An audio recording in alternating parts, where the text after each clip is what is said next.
ओम नमः शिवाय। अध्याय 4। चंचुला के प्रयत्न से पार्वती जी की आज्ञा पाकर तुम्बरुका विंध्य पर्वत पर शिव पुराण की कथा सुनाकर बिंदु का पिशाचियों से उद्धार करना तथा उन दोनों दंपति का शिवधाम में सुखी होना। सूत जी बोले, शौनक, एक दिन परमानंद में निमग्न हुई चंचुला ने उमा देवी के पास जाकर प्रणाम किया और दोनों हाथ जोड़कर वह उनकी स्तुति करने लगी। चंचुला बोली, गिरिराज नंदिनी स्कंद माता उमे, मनुष्यों ने सदा आपका सेवन किया है। समस्त सुखों को देने वाली शंभु प्रिय आप ब्रह्मा स्वरूपिणी हैं। विष्णु और ब्रह्मा आदि देवताओं द्वारा सेव्य हैं। आप ही सगुणा और निर्गुणा हैं तथा आप ही सूक्ष्म सच्चिदानंद स्वरूपिणी आज्ञा प्रकृति है। आप ही संसार की सृष्टि, पालन और संहार करने वाली है।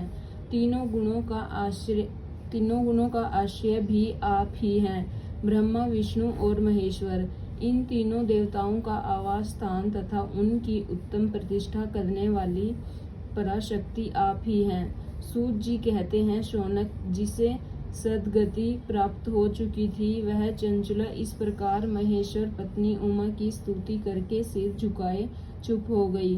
उसके नेत्रों में प्रेम के आंसू उमड़ आए थे तथा करुणा से भरी हुई शंकर प्रिय भक्तवत्सला पार्वती देवी ने चंचुला को संबोधित करके बड़े प्रेम से इस प्रकार कहा। पार्वती बोली, सखी चंचुले सुंदरी, मैं तुम्हारी की हुई इस स्तुति से बहुत प्रसन्न हूँ। बोलो, क्या वर मांगती हो? तुम्हारे लिए कुछ भी अदेय नहीं है। चंचुला बोली, निष्पाप गिरिराज कुमारी, मेरे पति बिंदु इस समय कहाँ हैं? उनकी कैसे गति हुई है यह मैं नहीं जानती। कल्याणमय दिन वत्सले, मैं अपने उन पतिदेव से जिस प्रकार संयुक्त हो सकूं वैसा ही उपाय कीजिए। महेश्वरी महादेवी, मेरे पति एक शूद्र जातीय वैश्य के प्रति आसक्त थे और पाप में ही डूबे रहते थे। उनकी मृत्यु मुझसे पहले ही हो गई थी। न जाने वे किस गति को प्राप्त हुए। गिरिजा बोली, बेटी, तुम्हारा बिंदु नाम वाला पति बड़ा पापी था।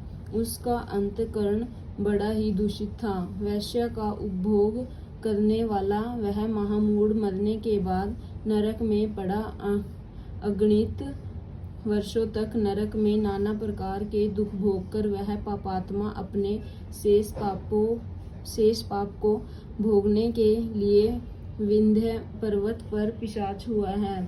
इस समय वह पिशाच अवस्था में ही है और नाना प्रकार के क्लेश उठा रहा है। वह दुष्ट वही वायु पीकर रहता है और सदा सब प्रकार के कष्ट सहता है। सूत जी कहते हैं, शौनक, गौरी देवी की यह बात सुनकर उत्तम व्रत का पालन करने वाली चंचुला उस समय पति के महान दुख से दुखी हो गई। फिर मन को स्थिर करके उस ब्राह्मण पत्नी व्यतीत हृदय से महेश्वरी को प्रणाम करके पुनः पूछा। चंचुला बोली, महेश्वरी महादेवी, मुझ पर कृपा कीजिए और दूषित कर्म करने वाले मेरे उस दुष्ट पति का अब उद्धार कर दीजिए।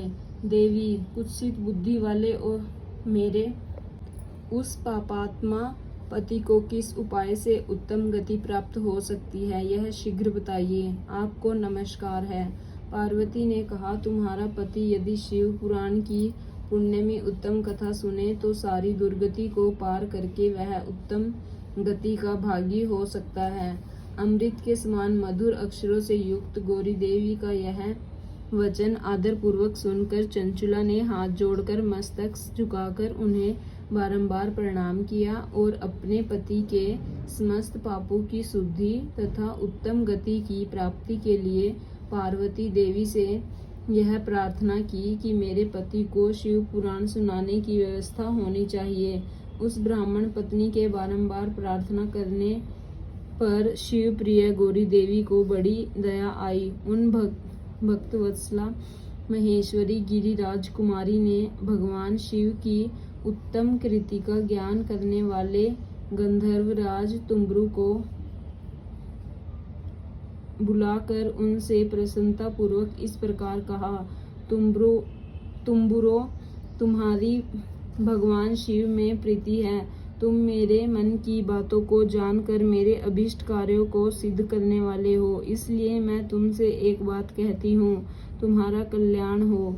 तुम मेरी इस सखी के साथ शीघ्र ही विंध्य पर्वत पर जाओ।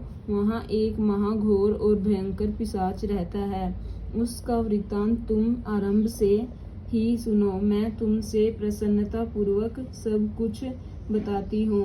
पूर्व जन्म में वह पिशाच बिंदुक नामक ब्राह्मण था। मेरी इस सखी चंचुला का पति था, परंतु वह दुष्ट वैश्यगामी हो गया। स्नान संध्या आदि नित्य कर्म छोड़कर अपवित्र रहने लगा। क्रोध के कारण उसकी बुद्धि पर मूढ़ता छा गई थी। वह कर्तव्य का विवेक नहीं कर पाता था। अभक्ष्य भक्षण, सज्जनों से द्वेष और दूषित वस्तुओं का दान लेना, यही उसका स्वाभाविक कर्म बन गया था। वह अस्त्र शस्त्र लेकर हिंसा करता, बाएं हाथ से खाता, दीनों को सताता और क्रूरता पूर्वक पराये घरों में आग लगा देता था। चांडालों से प्रेम करता और प्रतिदिन वैश्य के संपर्क में रहता था। बड़ा दुष्ट था। वह पापी अपनी पत्नी का परित्याग करके दुष्टों के संग में ही आनंद मानता था। वह मृत्यु पर्यंत दुराचार में ही फंसा रहा। फिर अनंत काल आने पर उसकी मृत्यु हो गई। वह पापियों के भोग स्थान घोर यमपुर में गया और वहाँ बहुत से नरकों का उपभोग करके वह दुष्टात्मा जीव इस समय विंध्य पर्वत पर पिशाच बना हुआ है।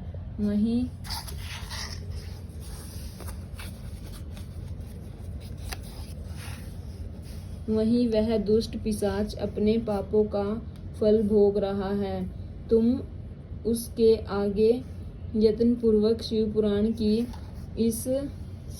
की उस दिव्य कथा का प्रवचन करो, जो परम पुण्यमयी तथा समस्त पापों का नाश करने वाली है। शिव पुराण की कथा का श्रवण सबसे उत्कृष्ट पुण्य कर्म है। उससे उसका हृदय शीघ्र ही समस्त पापों से शुद्ध हो जाएगा और वह प्रेत योनि का परित्याग कर देगा।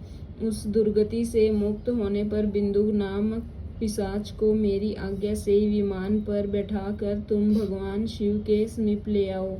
सूत जी कहते हैं, शौनक, महेश्वरी उमा के इस प्रकार आदेश देने पर गंधर्वराज तुम्बरु मन ही मन बड़े प्रसन्न हुए। उन्होंने अपने भाग्य की सराहना की। तत्पश्चात उस पिशाच की सती साध्वी पत्नी चंचुला के स्थान विमान पर बैठकर नारद के प्रिय मित्र तुम्बरु वेगपूर्वक विंध्याचल पर्वत पर गए, जहाँ वह पिशाच रहता था। वहाँ उन्होंने उस पिशाच को देखा। उसका शरीर विशाल था, ठोड़ी बहुत बड़ी थी। वह कभी हंसता, कभी रोता और कभी उछलता था। उसकी आकृति बड़ी विकराल थी। भगवान शिव की उत्तम कृति का गान करने वाले महाबली तुम्बरु ने उस अत्यंत भयंकर पिशाच को पांसों द्वारा बांध लिया।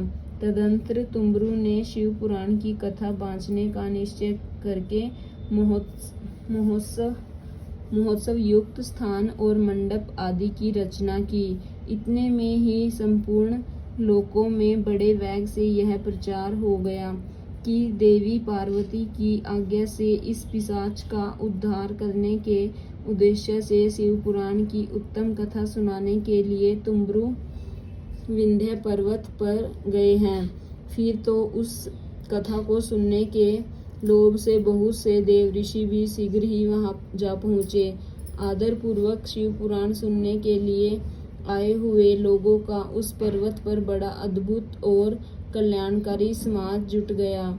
फिर तुम्बरु ने उस पिशाच को पाशों से बांधकर आसन पर बिठाया और हाथ में वीणा लेकर गौरीपति की कथा का ज्ञान आरंभ किया।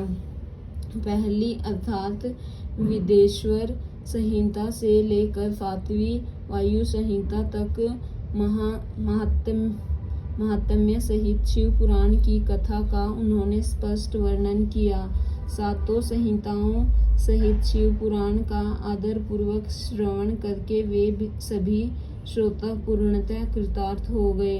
उस समय पुण्य में शिव पुराण को सुनकर उस पिशाच ने अपने सारे पापों को धोकर उस पोशाचिक शरीर को त्याग दिया। फिर तो शीघ्र ही उसका रूप दिव्य हो गया।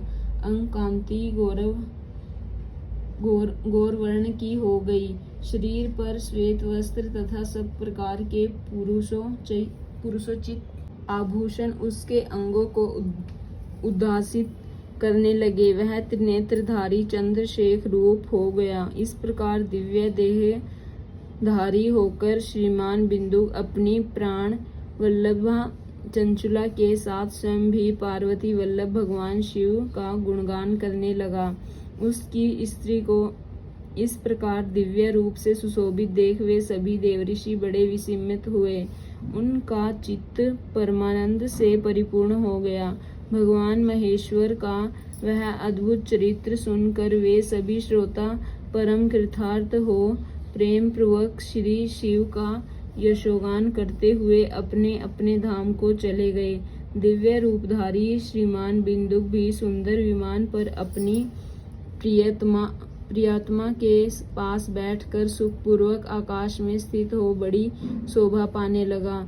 तदंतर महेश्वर के सुंदर एवं मनोहर गुणों का ज्ञान करता हुआ वह अपनी प्रियतमा तथा तुम्बरू के साथ शीघ्र ही शिव धाम में जा पहुंचा। वहां भगवान महेश्वर तथा पार्वती देवी ने प्रसन्नता पूर्वक बिंदु का बड़ा सत्कार किया और उसे अपना पार्षद बना लिया। उसकी पत्नी चंचुला पार्वती जी की सखी हो गई। उस घनी भूत ज्योति स्वरूप परमानंद में सनातन धाम में अविचल निवास पाकर वे दोनों दंपति परम सुखी हो गए। ओम नमः शिवाय।